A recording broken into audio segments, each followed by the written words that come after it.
My name is Mark Jones, and this is OneFitJam, and welcome to the 60-Day Summer Health Challenge. Hey, I hope you're excited because we're about to do some major stuff and get your body in shape, and you're going to be feeling the best you've ever felt by the time this thing's all done. Now, what we're about to do right now is get your measurements, because we need to get your fat measurements. I'd like to introduce you to my Jean. She's also on the OneFitJam team, so thank you for doing this for us. Okay, so there's 3 parts of your body that you need to measure in order for me to go ahead and get your fat measurements. And it's going to be the hip, around your waist area, and your neck. So we're going to start with one side first, the waist first, and then we'll move on to the rest. So for the waist, you want to find your belly button, and from there, you need to measure around the most narrow part of your waist, okay? So a good place to start is your belly button.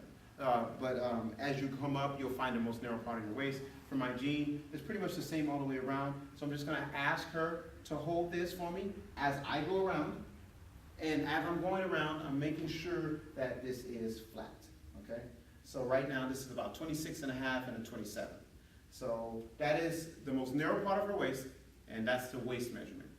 The second measurement is the hip. So for the hip, you just wanna measure the widest part of your body.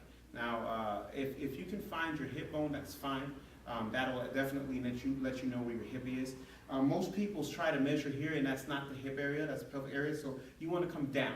Your hip is around the middle of your body, okay? And that's going to be the widest part of your body. So my Jean has located her hip bone, and another way that you can do this is put your leg up and move it, and if you having a little trouble finding your hip area. If not, just the widest part of your body, you can't go wrong there, okay?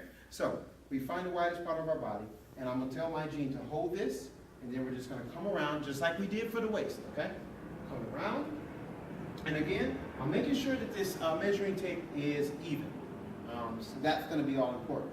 Hers is at about 36 and a half and 37. And again, I didn't mention this in the beginning, but we're either doing whole numbers or halves. So it should only be like a 36 and a half or 37, a 35 and a half or 35. I don't want any 3/4 or anything like that. I don't need those extra headaches, okay? So just give me a half or a whole number. Okay, so we've done the waist, the most narrow part of the waist. We've done the widest part of your body. And there's one last measurement, and that's the neck. So I'm gonna ask her to push her hair up, and we're gonna measure around the neck. Now, I'm gonna ask her to hold this, hold that still, there we go. I'm gonna circle around. You gotta come through the arm if she's holding her hair. Try not to choke her, like I am right now.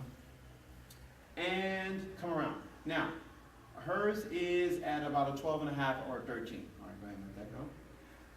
For the neck, if you're measuring a guy, the Adam's apple, you want to measure under it. You don't want to measure the Adam's apple itself because that's going to mess up the measurement. So for the ladies, you don't have to be concerned about that. So what do we measure? We measure the most narrow part of the waist. We measured the widest part of your body, which is around your hips, and we measured the neck. If you give me those 3 measurements, I'm going to be able to get your fat measurement, and I'll be able to calculate what that is. So that's the measurements, and we're going to be right back for the fitness test.